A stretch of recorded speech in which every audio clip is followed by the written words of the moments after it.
Bonjour, c'est Ursule encore. On est le 25 avril 2023. Alors, je viens sur la trompette aujourd'hui encore et je viens proclamer le retour de notre Seigneur Jésus-Christ. Amen et Alléluia. Alors, on est toujours dans notre nouvelle série, Commençons ou Recommençons. On parle du tabernacle, n'est-ce pas? Parce que c'est très important d'aller à la base. Alors, commençons pour ceux qui sont nouveaux. Recommençons pour ceux qui ont déjà marché avec Dieu ou bien qui marchent avec Dieu, mais qui ont besoin d'établir les bases, n'est-ce pas? Parce que Dieu, c'est une façon de faire. Le Dieu d'Israël, le Dieu créateur, a établi des règles, des préceptes. Alors, c'est en pratiquant, c'est en les observant que nous sommes en train de marcher sur le Dieu d'Israël. Amen. Alors, on a déjà parlé hier on a apporté l'histoire du tabernacle, n'est-ce pas? J'ai un peu brossé le tabernacle et son importance. Et je vais continuer là-dessus pour qu'on puisse avoir les bases nécessaires. Et ayant le tabernacle en face, comme on peut le dire, on va faire les liens, n'est-ce pas? Avec ce que Dieu est en train de nous montrer dans le temps dans lequel nous sommes. Parce que chaque élément dans le tabernacle dit quelque chose de très précis. Le tabernacle n'a pas été fait au hasard. Le tabernacle existe déjà au ciel. Moïse a juste représenté ce qui existe déjà et il l'a amené à une échelle beaucoup plus petite. Dieu a dit à Moïse, regarde, fais exactement le tabernacle, bâtis-le exactement selon le modèle que je te montre. Donc Moïse ne l'a pas fait au hasard. Tous les calculs, les fils, les couleurs, tout est fonction de ce que Dieu a établi. Alors, en tant que ses enfants, nous sommes appelés à marcher selon ce qu'il a établi. Alors, c'est sûr que c'est une marche, n'est-ce pas? C'est aussi une vie. Alléluia. Mais, en tant que ses enfants, nous sommes appelés à bâtir un tabernacle à notre Dieu, comme Moïse a bâti le tabernacle. On va retourner à notre texte, parce que Dieu a dit à Moïse, bâtis-moi un tabernacle, que le peuple me bâtisse un tabernacle. Je vais habiter au milieu d'eux. Alléluia. Alors, Dieu n'a pas changé. C'est le même Dieu qui va habiter au milieu d'Israël dans le temps ancien. Le même Dieu veut habiter en nous aujourd'hui encore. Le même Dieu veut habiter en chacun de ses enfants. Amen. Alors, recommençons. Aujourd'hui, je viens parler de Moïse a bâti un tabernacle pour que toi aussi tu bâtisses un. En l'honneur de l'Éternel ton Dieu. Alléluia. Alors, Exode. Alors, on va commencer d'abord, attendez. C'est l'histoire du tabernacle commence après que Israël soit parti de l'Égypte. Rappelons-nous l'histoire d'Israël. Le peuple, la descendance d'Abraham, Dieu a dit à Abraham, ta descendance sera esclave en Égypte. Après 400 ans, je viendrai, je les ferai sortir. Ils vont souffrir, mais je vais juger la nation qui les aura pris pour esclaves, mais eux-mêmes, je les ferai sortir et ils vont posséder la terre promise. Alors, après 430 ans, je pense, c'est là que Moïse a été saisi par Dieu pour faire sortir le peuple. Mais avant que Dieu montre le tabernacle à Moïse, qu'est-ce que Dieu a fait? Il a d'abord fait sortir Israël d'Égypte, première étape. Deuxième étape, il leur a donné les commandements. Il leur a dit, voilà comment vous devez marcher. Troisième étape, c'est là qu'il leur a donné le tabernacle. Et puis c'est le peuple qui l'a bâti. Le peuple a apporté chacun quelque chose. Et le peuple a bâti ce tabernacle en l'honneur de l'Éternel pour que l'Éternel vienne demeurer au milieu d'eux. Amen et alléluia. Donc, on va regarder les commandements de notre Dieu. Très, très important. On ne peut pas bâtir un tabernacle à Dieu si on est contre ses lois, ses commandements. Donc en partant, Dieu dit, voici les règles par lesquelles vous devez marcher. Alors, Exode 20, le verset 2. Je suis l'Éternel ton Dieu qui t'ai fait sortir du pays d'Égypte, de la maison de servitude. Tu n'auras point d'autre Dieu devant ma face. Tu ne te feras point d'image taillée ni de représentation quelconque. Des choses qui sont en haut dans les cieux, qui sont en bas sur la terre et qui sont dans les eaux plus bas que la terre. Tu ne te prosterneras point devant elles et tu ne les serviras point. Car moi, l'Éternel ton Dieu, je suis un Dieu jaloux, qui punit l'iniquité des pères sur les enfants jusqu'à la 3e et la 4e génération de ceux qui me haïssent, et qui fait miséricorde jusqu'à 1000 générations à ceux qui m'aiment et qui gardent mes commandements. Tu ne prendras point le nom de l'Éternel ton Dieu en vain, car l'Éternel ne laissera pas impuni celui qui prend son nom en vain. Souviens-toi du jour de repos pour le sanctifier. Tu travailleras 6 jours et tu feras ton ouvrage. Mais le 7e jour est le jour du repos de l'Éternel ton Dieu.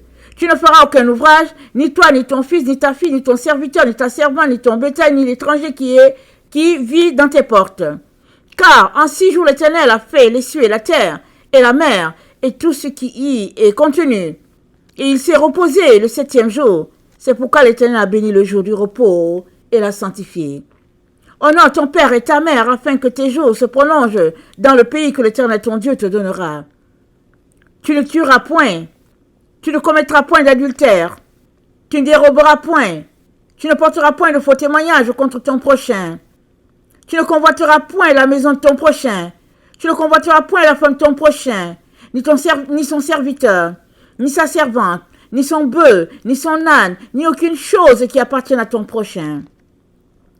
Tout le peuple entendait les tonnerres et le son de la trompette. Il voyait les flammes de la montagne fumante. À ce spectacle, le peuple tremblait et se tenait dans l'éloignement. Ils dirent à Moïse, « Parle-nous toi-même, et nous écouterons.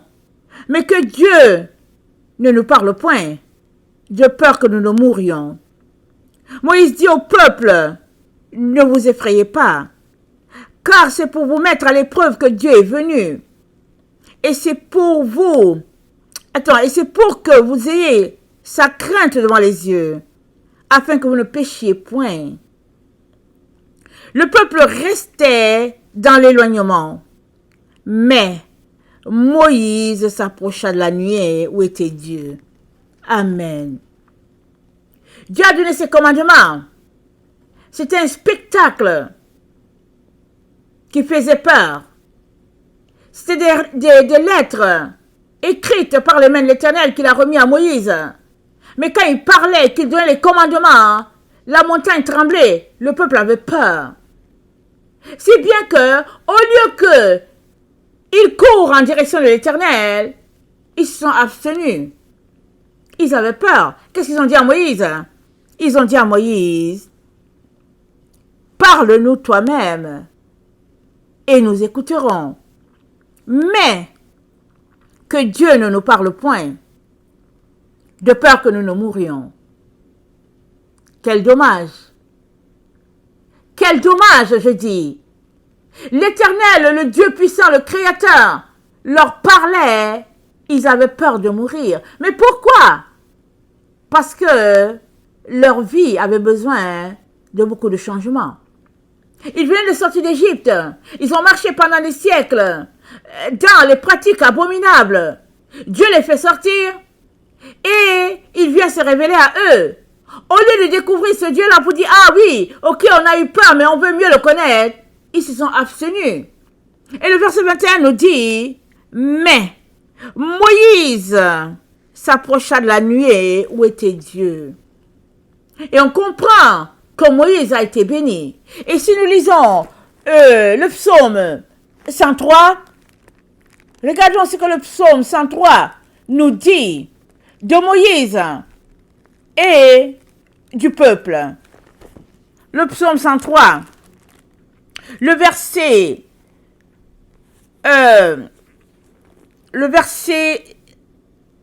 6 et 7. Psaume 103, le verset 6 et 7. L'Éternel fait justice Il fait droit à tous les opprimés. Il a manifesté ses voies à Moïse, ses œuvres aux enfants d'Israël. L'Éternel fait justice. Il fait droit à tous les opprimés. Il a manifesté ses voies à Moïse, ses œuvres aux enfants d'Israël. Qu'est-ce que Moïse a fait?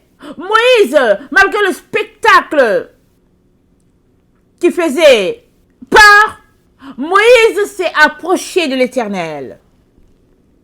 Il n'a pas fui. Il s'est approché. Et s'est dit quoi? Dieu montra ses voies à Moïse. Le peuple a dit à Moïse, non, non, non, ça nous fait peur. On ne veut pas qu'il nous parle. Et qu'est-ce qui leur est arrivé? Ils ont vu les œuvres de l'Éternel. Dans quelle catégorie te trouves-tu?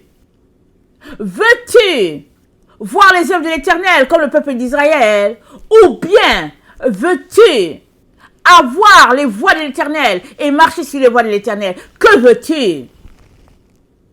C'est que tu détermineras les choix dans ta vie. Plusieurs aujourd'hui veulent juste les voies de l'Éternel. Oh, l'Éternel m'a béni. Oh, l'Éternel a fait ceci pour moi. Voilà, waouh, il est extraordinaire notre Dieu. Il a fait tel miracle. Plusieurs veulent voir les œuvres de l'Éternel avec leurs yeux et puis rester distants. Mais celui-là qui voudra la voix de l'Éternel, cette personne-là, le Seigneur lui en donnera plus. Mais elle a besoin de s'approcher comme Moïse s'est approché. Alors, je ne sais pas dans quelle catégorie tu te places. Mais le Seigneur aimerait que tu te places dans la catégorie de Moïse. Cette personne-là qui s'est approchée de Dieu. Et dans sa vie, nous pouvons attester la voix de l'Éternel. Nous pouvons attester tout ce que Dieu a fait à travers Moïse. Parce que Moïse n'a pas eu peur. Moïse n'a pas fui. Et Jésus-Christ a dit quoi? Il a dit aux pharisiens, vous ne voulez pas venir à la lumière parce que vos œuvres sont mauvaises. Alors vous allez vous cacher dans les ténèbres. Mais celui pour qui les œuvres sont vraies, vient à la lumière parce qu'il veut être transformé encore davantage et encore davantage. La meilleure façon de vivre, c'est de venir à la lumière de Dieu. C'est de venir afin que Dieu te reprenne et qu'il te dise tu as mal fait et puis marche plutôt comme si. C'est la meilleure des façons. Et Dieu veut faire cela pour chacun d'entre nous. Mais si nous parlons comme le peuple qui a dit à Moïse, non, non, non, on ne veut pas que Dieu nous parle, on n'ira nulle part. Et l'Éternel ne sera pas au milieu de nous. Or, il a demandé que le peuple lui bâtisse un tabernacle parce qu'il veut vivre au milieu de nous. Éternellement, il veut vivre avec ses enfants, être pour nous un père, et pour nous, et nous être pour lui des enfants. Voilà ce qu'il veut. Alors, on va regarder les mots plus en détail pour comprendre le sens de certains mots très très importants. Alors, dans Exode 25, il s'agit de la partie du tabernacle. Comme je l'ai dit tantôt, Dieu a fait sortir Israël d'Égypte. Alors, il les a fait sortir. Et puis, avant de leur demander de lui bâtir un tabernacle, il leur a d'abord donné les commandements. Nous venons de les voir. Alors, les commandements de Dieu sont devant nous à tous les jours. Dieu dit, je suis l'Éternel ton Dieu qui t'a fait sortir du pays d'Égypte et de la maison de servitude. Tu n'auras point d'autre Dieu devant ma face. Dieu est-il le seul Dieu dans ta vie? Ça commence là. Le ménage doit être fait. Il y a plusieurs enfants de Dieu, mais qui sont aussi enfants d'autres dieux, avec petit idée. Ils adorent des dieux qui ne sont pas des dieux. Des dieux qui ont des bouches qui ne parlent pas, qui ont des oreilles qui n'entendent pas, qui ont des yeux qui ne voient pas. Mais le Dieu, notre Dieu créateur, c'est lui le vrai Dieu. Et il nous a dit qu'il sera le seul Dieu de notre vie. Il nous demande de ne point avoir un autre, parce que c'est la moindre des choses. C'est ça le respect à notre Dieu. La sanctification, ça commence par là.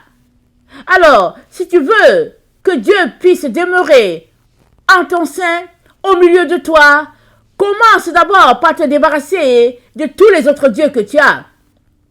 Ce Dieu, ça peut être la nourriture, ça peut être les cellulaires, la télévision, le sport, ça peut être le culte de ta propre personne, ça peut être les vêtements, ça peut être les diplômes, la recherche de la gloire de ce monde, ça peut être l'argent, je ne sais pas, j'en passe. C'est beaucoup de choses. Toi seul, tu peux mettre le nom du Dieu qui t'occupe tant. Et Dieu aimerait que tu te débarrasses de tous ces dieux-là. Ainsi, tu pourras expérimenter le vrai Dieu qu'il est. Et puis, il te dit, tu ne te feras point d'image taillée. Alors, c'est lié, n'est-ce pas, au fait d'avoir le vrai Dieu pour Dieu ou bien notre Dieu. Généralement, ceux qui ont d'autres dieux ont aussi des images taillées. Et Dieu dit de se débarrasser de toutes ces choses-là. Alors, en partant, nous devons établir la base des bases. Dieu, le seul Dieu dans notre vie, ça commence là. Alors je viens nous encourager tous à passer en revue, n'est-ce pas, les commandements qu'il nous a donnés. Et puis, je vous encourage à les faire, surtout si vous avez décidé de pratiquer, d'observer le sabbat. Le jour du sabbat, c'est un bon jour pour revoir les lois de l'Éternel, pour les passer en revue. Vous s'observez comme dans un miroir pour voir est-ce qu'on les pratique ou pas. C'est un bon temps pour passer dans la présence de Dieu, pour ajuster les choses que nous faisons bien ou que nous ne faisons pas bien.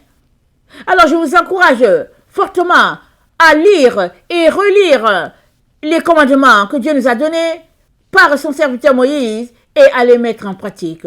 C'est très important. Maintenant, dans Exode 25, alors que Dieu invitait Moïse à lui bâtir un tabernacle, voilà ce qu'il a dit. Moïse, Exode 25.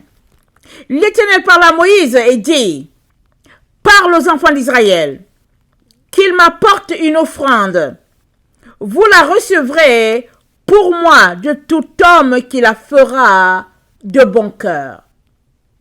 Amen. Vous la recevrez pour moi de tout homme qui la fera de bon cœur.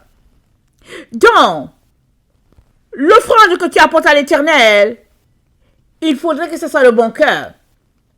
Et quelle est la meilleure des offrandes que tu peux apporter à Dieu? C'est toi-même. Amen. Tu es l'offrande des offrandes pour Dieu. Il ne va pas te forcer. Mais si tu veux que Dieu habite en ton sein, commence par t'offrir à lui comme une offrande volontaire. Une véritable offrande. Alors, c'est le point de départ d'une relation vraiment amoureuse entre Dieu et toi. Voilà, ça commence là. Verset 3.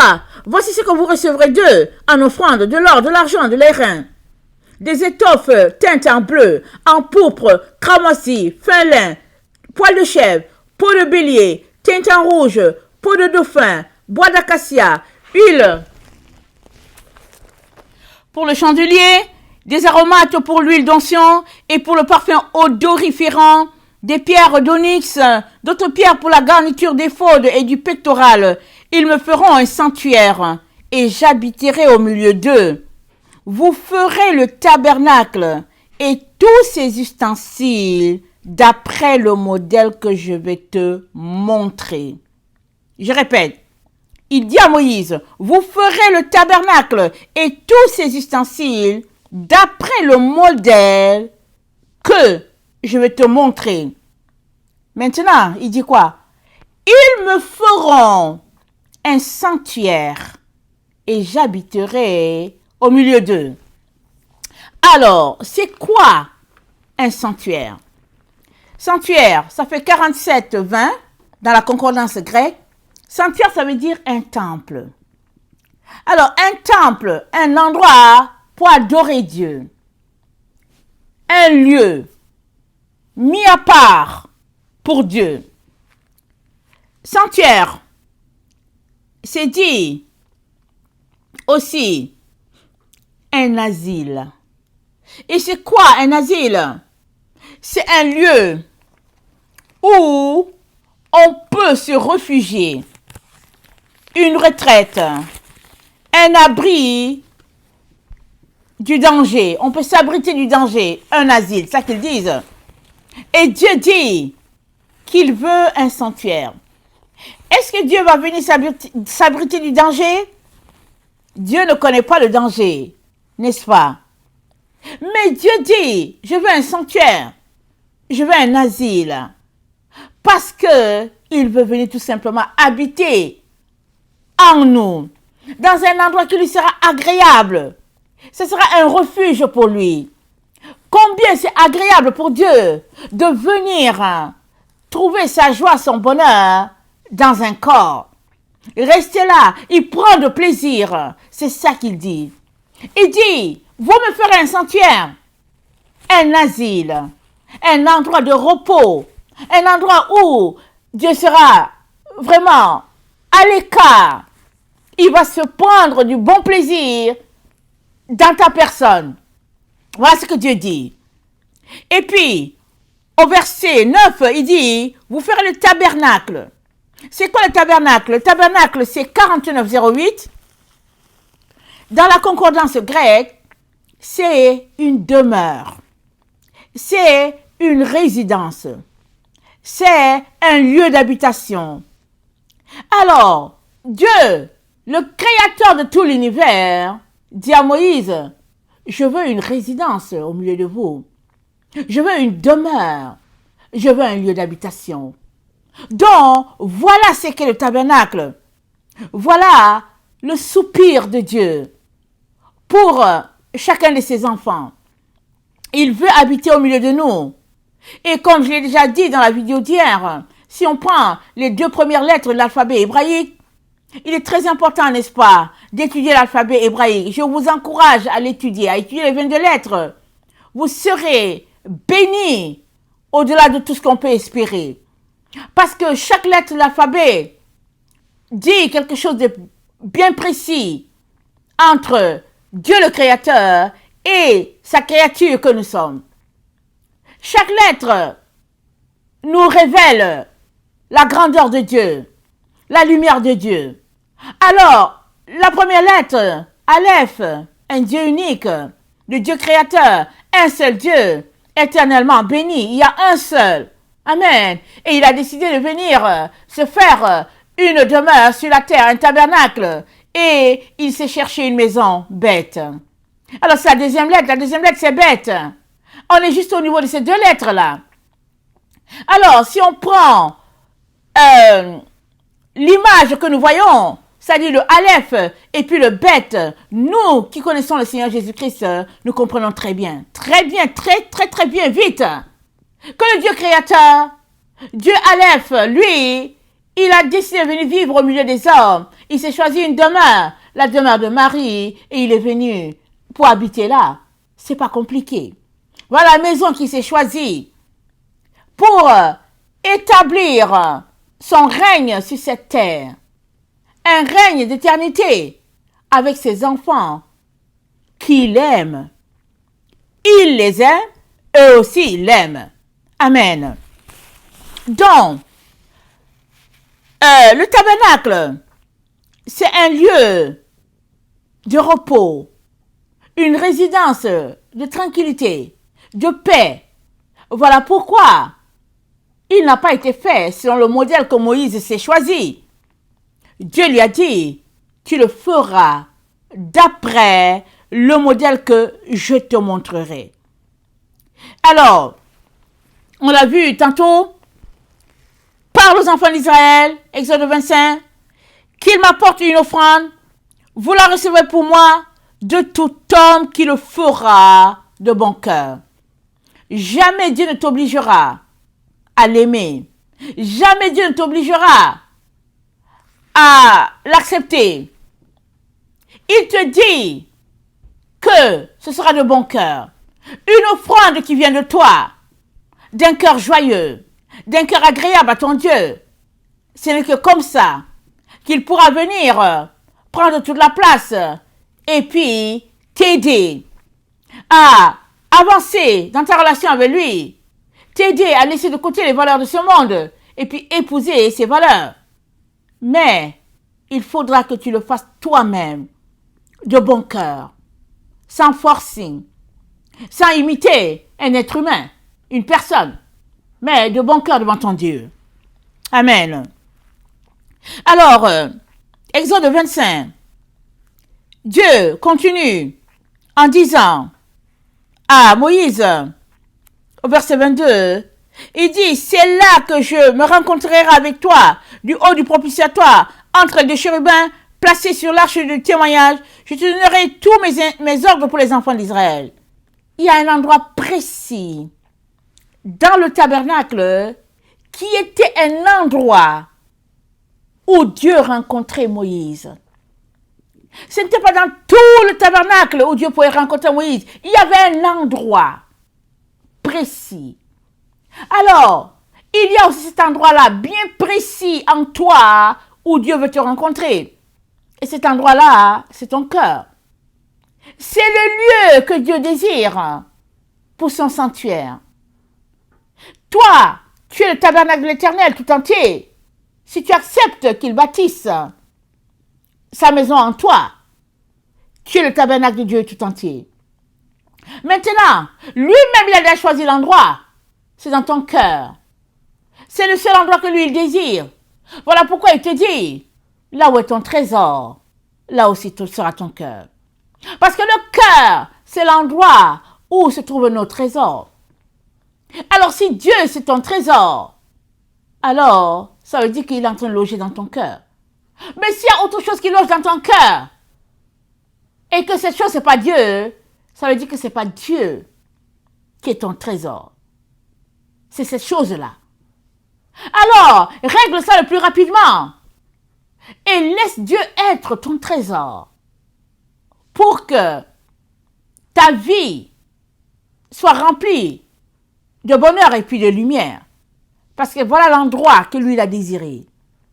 C'est le lieu du sanctuaire. C'est le lieu de son autel. C'est pas un autre endroit. Amen. Et puis dans Exode 40, on a un résumé de ce qui s'est passé. Exode 40, le verset 16, ça dit, Moïse fit tout ce que l'Éternel lui avait ordonné. Il fit ainsi. Le premier jour du premier mois de la seconde année, le tabernacle fut dressé. Moïse dressa le tabernacle, il en posa les bases, plaça les planches et les barres et éleva les colonnes. Verset 30. Il plaça la cuve entre la tente d'assignation et l'autel et il y mit de l'eau pour les ablutions. Moïse, Aaron et ses fils s'y lavèrent les mains et les pieds. Lorsqu'ils entrèrent dans la tente d'assignation et qu'ils s'approchèrent de l'autel, ils se lavèrent comme l'Éternel avait ordonné à Moïse. Il dressa le parvis autour du tabernacle et de l'autel et il mit le rideau à la porte du parvis. Ce fut ainsi que Moïse acheva l'ouvrage. Alors, la nuée couvrit la tente d'assignation et la gloire de l'Éternel remplit le tabernacle. Moïse a achevé le travail que Dieu lui a demandé. Et quand Moïse a achevé de faire le travail que Dieu lui a demandé, la gloire de Dieu est descendue. Comme preuve que le travail a été fait, Dieu était satisfait. Sa présence pouvait maintenant être au milieu d'Israël. Alors, maintenant, Dieu a décidé d'habiter au milieu d'Israël, au milieu de ses enfants. Alors, le tabernacle, c'est cette enceinte-là, cette résidence-là, où tout Israël pouvait venir. Et cette enceinte-là divisée en trois parties. Le parvis extérieur, le lieu saint, le lieu très saint. Voilà comment Dieu a réparti cela. Il a donné exactement le modèle à Moïse. Et quand Moïse a achevé quand Moïse a achevé le travail s'est perpétué jusqu'à nous. Parce que c'est un modèle divin. Le tabernacle, c'est divin. Ce n'est pas juste une tente montée avec des peaux de chèvre, des fils et puis des couleurs cramoisies, bleues. Non, non, non. C'est quelque chose qui existe déjà. Ce n'est pas une image. Ce n'est pas une imitation. Le tabernacle existe déjà dans la présence de Dieu. Regardons rapidement ce qui est dit dans Apocalypse 11, le verset 16. Dans Apocalypse 11, le verset 16, c'est dit... Excusez-moi. Le verset 19. Et le temple de Dieu dans le ciel fut ouvert. L'arche de son alliance apparut dans son temple. Et il eut des éclairs, des voix, des tonnerres, un tremblement de terre et une forte grêle. Apocalypse 15, le verset 5. Après cela, je regardai, et le temple du tabernacle du témoignage fut ouvert dans le ciel. Dans le tabernacle, ça existe déjà. Depuis les temps, l'éternité, Dieu a établi les choses, le tabernacle existe. On est donc béni de savoir que Dieu veut une maison comme celle qui existe déjà dans le ciel, au milieu de nous. On est béni de savoir cela. Mais maintenant, sommes-nous prêts à répondre à notre Dieu par l'affirmative? Sommes-nous prêts? Parce qu'il a dit, je veux cette offrande de chacun de bon cœur. Si tu n'es pas prêt, Dieu ne te forcera pas. Ça sera ton choix. Mais il veut quelqu'un qui sera joyeux, qui sera prêt à le laisser entrer. Et il viendra, comme il a dit, je souperai avec lui et lui avec moi, pour la personne qui m'ouvre la porte alors que je suis en train de cogner. Voilà ce que Dieu dit. Alors, toi et moi sommes appelés à faire un choix dans ce que Dieu est en train de faire. Il nous a associés à son plan. Il ne nous a pas laissés à l'extérieur. Alors tous ceux-là qui disent qu'ils sont d'accord avec l'Éternel, ce sont ceux-là qui le font de bon cœur. Et si tu es d'accord avec l'Éternel, tu ne peux pas en même temps être d'accord avec le monde. Ce soit l'Éternel, ce soit le monde. C'est l'un ou l'autre. Mais plusieurs enfants de Dieu essaient de mélanger les deux choses. Ils essaient de bâtir avec Dieu, ils essaient de bâtir avec le monde. Finalement, tu ne bâtis nulle part. Nous sommes appelés à choisir. Et Dieu te donne l'occasion aujourd'hui de choisir. Que choisis-tu? Parce que Moïse a obéi. Moïse a fait point par point ce que Dieu lui a demandé. Et le tabernacle fut achevé. Et la gloire de Dieu est descendue. Et maintenant Dieu te dit à ton tour. Dieu te dit c'est ton tour de bâtir aussi le tabernacle à l'Éternel. Et c'est quoi ce tabernacle? C'est ton corps. Ton corps, c'est ça le tabernacle de Dieu. C'est ça le temple de Dieu. C'est l'endroit que Dieu a désiré d'habiter. Regardons ce qu'il dit. Dans 1 Pierre 1, le verset 14 à 17. 1 Pierre 1, le verset 14 à 17. Excusez-moi. Il dit ceci. Comme des enfants obéissants, ne vous conformez pas aux convoitises que vous aviez autrefois, quand vous étiez dans l'ignorance. Mais puisque celui qui vous a appelé est saint, vous aussi soyez saints dans toute votre conduite. Selon qu'il est dit, vous serez saints, car je suis saint. Vous serez saints, car je suis saint.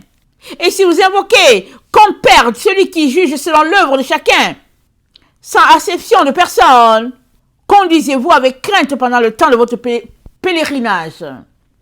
Nous sommes appelés à être saints. Ce n'est que comme ça que nous pourrions bâtir un tabernacle à Dieu, c'est-à-dire notre corps. ce n'est que comme ça que Dieu va venir habiter en nous. Dans Lévitique 11, Lévitique c'est juste après Exode. Dans Lévitique 11, le verset 45, Dieu dit à Israël, Lévitique 11, le verset 45, Dieu dit, car je suis l'Éternel qui vous ai fait monter du pays d'Égypte pour être votre Dieu et pour que vous soyez saints, car je suis saint. C'est quoi être saint? C'est être mis à part. C'est être mis à part. On vient de le voir quand on a vu c'est quoi le sanctuaire. Le sanctuaire, c'est un asile. C'est un lieu mis à part. Un lieu de repos. Un lieu où on peut se réfugier. Et Dieu dit, j'aimerais que vous me bâtissiez un sanctuaire. Ça dit, Dieu veut venir se réfugier en nous. Extraordinaire. Dieu, le créateur du monde, veut se réfugier en toi. Incompréhensible. Mais si tu acceptes, il descendra.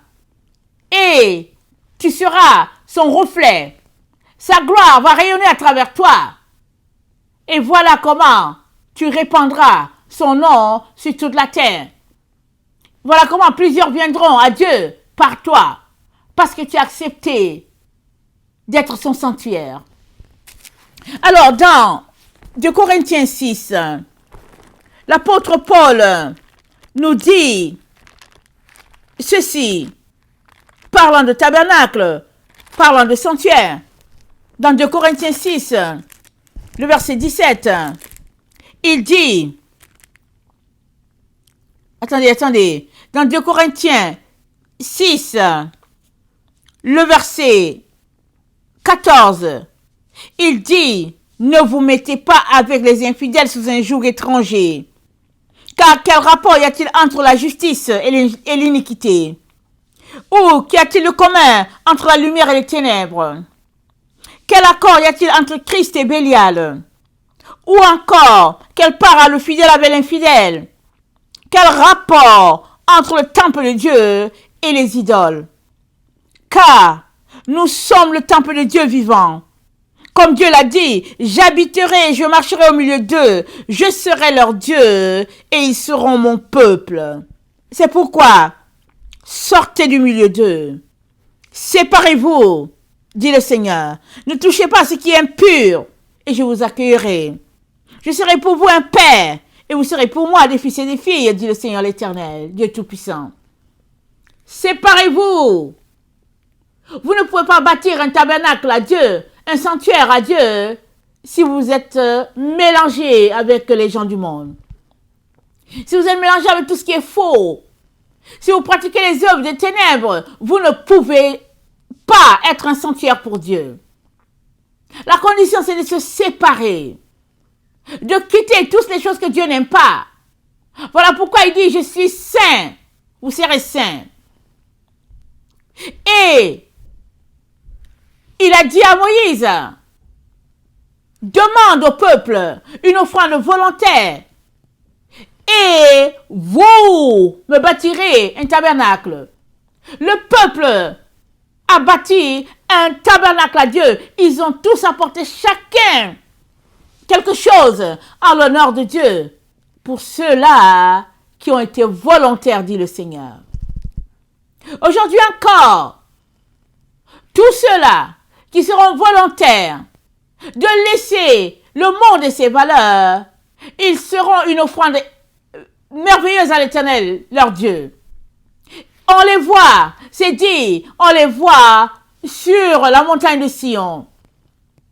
C'est ce groupe-là qui, malgré tout ce qui se passe sur la terre, a décidé de se mettre à part en l'honneur de leur Dieu. Laisser de côté les valeurs du monde et vivre pour la gloire de leur Dieu. Et Dieu aimerait que tu fasses partie de ce peuple-là. Alors je vais lire ce qui est dit de ce groupe-là. Apocalypse 14, le verset 1. C'est dit, je regardais, voici l'agneau se tenait sur la montagne de Sion. Et avec lui, 54 000 personnes qui avaient son nom et le nom de leur père et le nom de son père écrit sur leur front. Et j'entendis du ciel une voix comme un bruit de grosses eaux, comme un bruit de grand tonnerre. Et la voix que j'entendais était comme celle des joueurs de harpe jouant de leur harpe. Et ils chantent un cantique nouveau devant le trône et devant les 4 êtres vivants et les vieillards.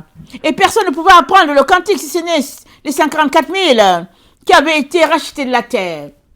Donc voilà le groupe qui est là, racheté de la terre. Pourquoi? Parce que la terre est polluée. Elle est devenue informe.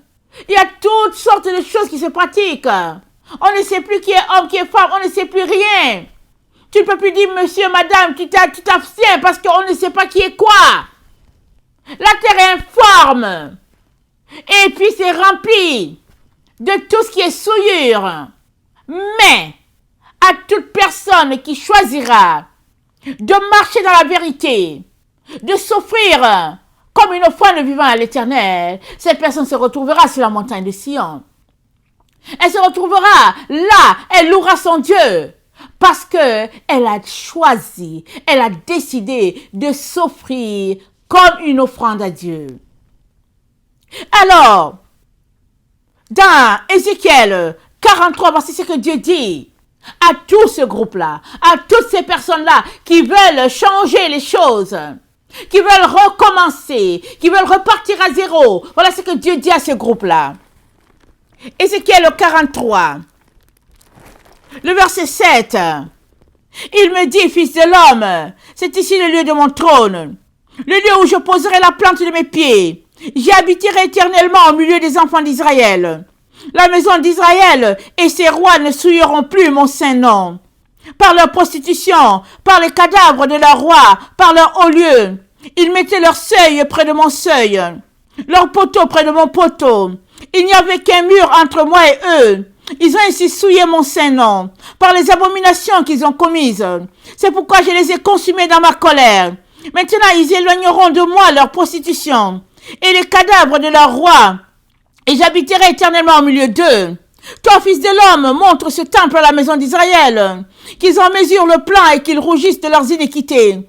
S'ils rougissent de toute leur conduite, fais-leur connaître la forme de cette maison, sa disposition, ses issues, ses entrées, tous ses dessins, toutes ses ordonnances, tous ses dessins, toutes ses lois. Mets-en la description sous leurs yeux, afin qu'ils gardent tous ces dessins et toutes ces ordonnances et qu'ils s'y conforment dans l'exécution.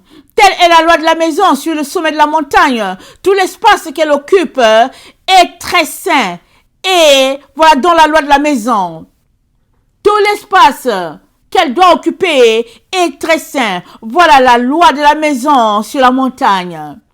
Mais il y a quelque chose qui est là que tu dois comprendre que Dieu est en train de dire. Il dit au fils de l'homme, montre ce temple à la maison d'Israël. Dieu est en train de te montrer son temple. Un temple de sainteté et de pureté. Il ne veut plus rien de souiller dans son temple. Mais il te dit ceci.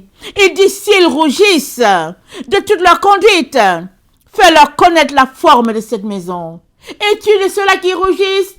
Si tu rougis, Dieu te donnera la grâce d'habiter dans son temple, pas fait de main d'homme, mais fait par la puissance de son esprit. Si tu rougis, si tu es capable de te repentir, si tu es capable de venir devant Dieu pour lui dire, Père, j'ai péché, il est là pour t'accueillir à nouveau, pour effacer toutes ces transgressions et te donner de repartir à zéro. Voilà pourquoi il te dit, il n'est pas trop tard pour recommencer. Il n'est pas trop tard pour repartir à zéro. Parce que si tu veux repartir, il te donnera toutes les conditions, tous les préceptes pour bâtir une maison selon ses critères à lui. Alors il dit quoi? Il dit, ils ont souillé ma maison. Le mur, il y avait pas d'écart entre les deux. L'un touchait l'autre. Et Dieu dit, assez c'est assez. Assez c'est assez. Il dit, je vais bâtir une maison nouvelle. Et il n'y aura plus rien de souillé dans mon temple. Et Dieu veut que tu sois ce temple-là, que tu sois ce sanctuaire-là. Il veut que tu sois cette personne-là où il va bâtir sa maison. Es-tu prêt à renoncer à toutes ces choses que tu es en train de pratiquer que Dieu n'aime pas? Parce que si tu es prêt, sache que Dieu est prêt à t'accueillir les bras ouverts. Il n'y a plus de temps à perdre parce que Dieu est en train de faire des choses nouvelles sur la terre. Où est la personne qui est prête à accepter ce que Dieu est en train de faire, qui est prêt à s'associer à ce que Dieu est en train de faire? Dieu va accueillir cette personne. Cette personne sera sa fille. Cette personne sera son fils. Voilà comment sera la loi sur la maison de l'Éternel. Une maison faite de sainteté, une maison faite de pureté, une maison où le Dieu créateur régnera éternellement. Voilà, il nous invite tous à repartir à zéro. Et moi, je suis juste là pour lancer l'appel, pour dire à tout un chacun, il est temps. Dieu est en train de faire les choses nouvelles. Vas-tu t'associer ou bien seras-tu écarté par ton choix? Ce n'est plus le temps de garder un cœur dur, de s'endurcir dans ses voies. C'est le temps de se repentir, de venir le cœur brisé avec humilité devant Dieu, de crier à lui, de le supplier. Il te fera la grâce. Parce que la Bible dit que Dieu ne dédaigne pas les cœurs brisés, il ne dédaigne pas les cœurs contrits. Ce que Dieu a contre, c'est l'orgueil. L'orgueil se dresse entre toi et Dieu. Et Dieu ne veut pas cela pour toi. Voilà pourquoi il te dit, renonce à l'orgueil. Viens dans un cœur brisé, un cœur contrit. Dieu va t'accueillir. Il va faire de toi son temple, sa demeure, son asile, sa maison, son tabernacle. Amen. Que le Seigneur bénisse sa parole et qu'il nous donne à tous de choisir, de venir et d'être une offrande volontaire à notre Dieu. Maranatha, Jésus revient. Amen.